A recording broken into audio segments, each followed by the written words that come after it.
Donald Trump, he had his first national security briefing 11 days ago, and Hillary Clinton, she had hers yesterday at an FBI facility near her home in New York. But this morning, Clinton cannot avoid the renewed criticism about the Clinton Foundation after ABC News obtained documents which raise questions about whether Clinton Foundation donors received preferential treatment while she was working in the State Department.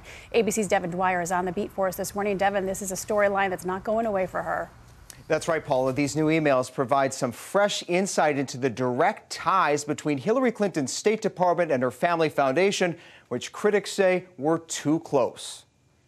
This morning, Hillary Clinton facing new questions about whether top donors to the Clinton Foundation received special treatment while she was Secretary of State. ABC News has exclusively obtained these emails between then top foundation official Doug Band and Clinton's inner circle, documents obtained as part of a lawsuit by conservative group Citizens United. In one exchange, the foundation official suggests guests for a state lunch with the Chinese president. On the list, executives from 3 groups that donated millions to the foundation. Later, the official requested that one of the guests be seated at Vice President Biden's table. Clinton top aide Huma Abedin replying, "I'll ask." In another exchange, Abedin is asked to relay a message to the ambassador to Malta on behalf of a big supporter of the Clinton Foundation.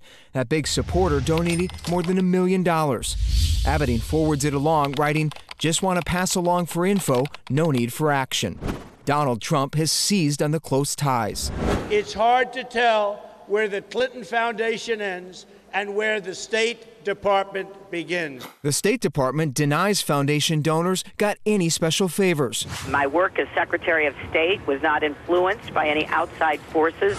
And the Clinton Foundation says these emails were not related to its work.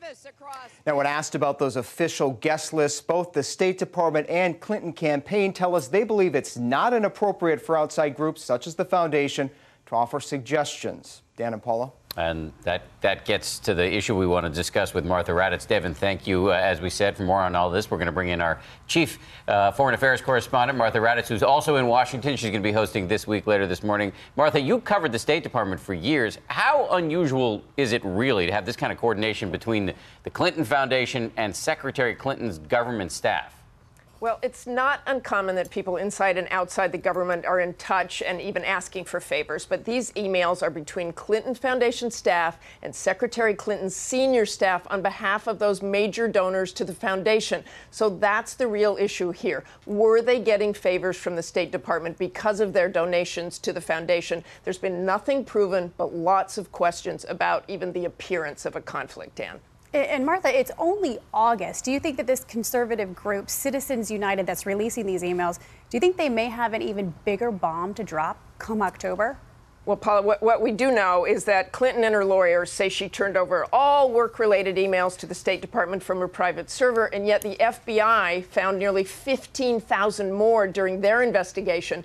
Those 15,000 plus emails on the server from Clinton staffers will continue to drip out until Election Day and maybe even after that. So this issue, and perhaps more, not going away anytime soon. Martha Raddatz, really appreciate your guidance on a Sunday morning. And we should say that Martha's going to have much more on the presidential campaign coming up later this morning on This Week, right here on ABC. Donald Trump Transition Team Chair, Governor Chris Christie from New Jersey is going to talk to Martha about the candidate's shifting immigration policy. Plus, DNC Chair Donna Brazile talks to Martha about the state of Hillary Clinton's campaign, including the ongoing email controversy. Again, Martha, thank you to you. Yeah, that's